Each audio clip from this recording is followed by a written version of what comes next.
මම තමයි ඔබේ ස්මාර්ට්ෆෝන් එක. උදේ ඉඳන් රෑ වෙනකම් මම ඔබට උදව් කරනවා.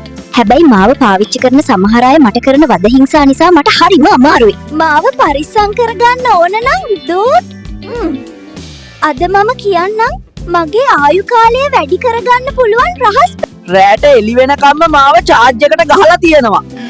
බාල චාර්ජර් වලින් මාව චාර්ජ් කරනවා. අනවශ්‍ය ෆෝටෝස් විඩියෝස් වලින් මගේ මෙමරි එක පුරවනවා. මාව අවුවේ තියනවා. මේවා මට කරන හානි කියලා දන්නවද? හරි. දැන් මම කියන්නම් මාව හොඳින් තියාගෙන මගේ ආයු කාලය වැඩි කරගන්න පුළුවන් සුපිරිම රහස් ක්‍රම ගැන. කිසිම වෙලාවක මාව රෑ එළි වෙනකම් චාර්ජ් එකට ගහලා තියන්න එපා. බැටරිය 80%ක් 90ක් වගේ වුණාම චාර්ජර් එක ගලවන්න. ඕවර් චාර්ජින් එකෙන් බැටරියට හානි වෙනවා. හැම විටම මාව චාර්ජ් කරන්න මට ලැබුණු ඔරිජිනල් චාර්ජර් එක හෝ හොඳ තත්ත්වයේ තියෙන බ්‍රෑන්ඩ් එකටම ගැලපෙන චාර්ජර් එකක් පාවිච්චි කරන්න. බාල චාර්ජර් වලින් මගේ බැටරියට හානි වෙනවා. ඔබේ ෆෝන් එක ස්ලෝ වෙලාද? අනවශ්‍ය ෆෝටෝස්, විඩියෝස්, ඇප්ස් මකලා මගේ මෙමරි එක පිරිසිදු කරන්න. ඇප් එකක් පාවිච්චි කරලා කැෂ් ක්ලීන් කරන්න.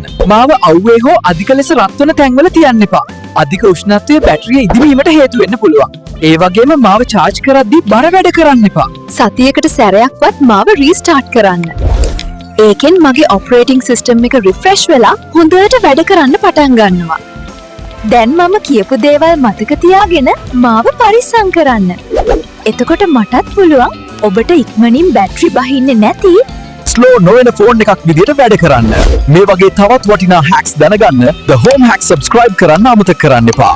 ආයුබෝවන්. දැන් අපේ channel එක subscribe කරලා bell icon එකත් click කරන්න. අපි අලුත් වීඩියෝ එකකින් ඉක්මනින්ම හමු වෙමු. සුබ දවසක්.